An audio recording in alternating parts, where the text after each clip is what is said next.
ও আচ্ছা আচ্ছা, আমার আমার আমার প্রেমের পুরোটাই হচ্ছে আমার কর্ম ঘিরে।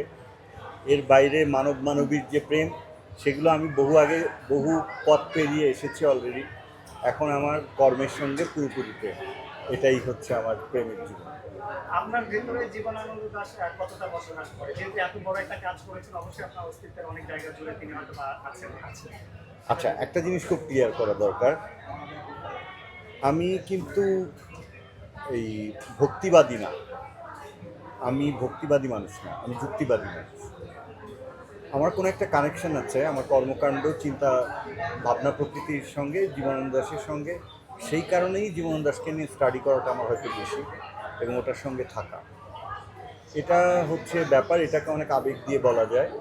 কিন্তু আমাদের মানে ইউরোপের সঙ্গে আমাদের পার্থক্য হচ্ছে এখানে যে এই অতি আবেগের কারণে আমাদের আর্ট, লিটারেচার এগুলো কখনো খুব স্ট্রং জায়গায় যেতে পারলো না। আমরা অনেক মেলোড্রামাটিক একটা যাবে। ফলে আমি নিজে মেলোড্রামা থেকে দূরে থাকতে চাই। যেমন জীবনানন্দ দাশের জীবন নিয়ে আমি এত বড় ছবি বানালাম, বনলতা সেন বানালাম, সেখানে আমি অনেক জায়গা ছিল জীবনানন্দ দাশের দুঃখ দুর্দশা দেখিয়ে আমি অনেক দর্শক কাঁদাতে পারতাম।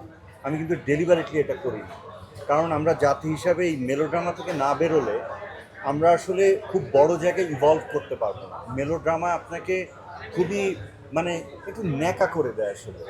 এত ন্যাকা মানুষকে দিয়ে বড় বড় জিনিস হয় না। ফলে আমি খুব চেষ্টা করেছি যেন বনলতা সেনে কোনো মেলোড্রামা না থাকে। অনেক স্কোপ ছিল, জীবনানন্দ দাশের জীবন নিয়ে যারা পড়েছেন তারা অনেক ভালো করে জানেন যে অনেক করুণ জীবন ছিল, কিন্তু করুণ জীবন তো কাফকারও ছিল। তো সেইটা নিয়ে তো এত মেলোড্রামা হয়নি। ফলে আমি চেষ্টা করেছি যে মেলোড্রামা থেকে যদি বাংলা ছবিকে মুক্তি দেওয়ার প্রথম একটা পদক্ষেপ আমি রাখতে পারি, সেটা চেষ্টা করেছি।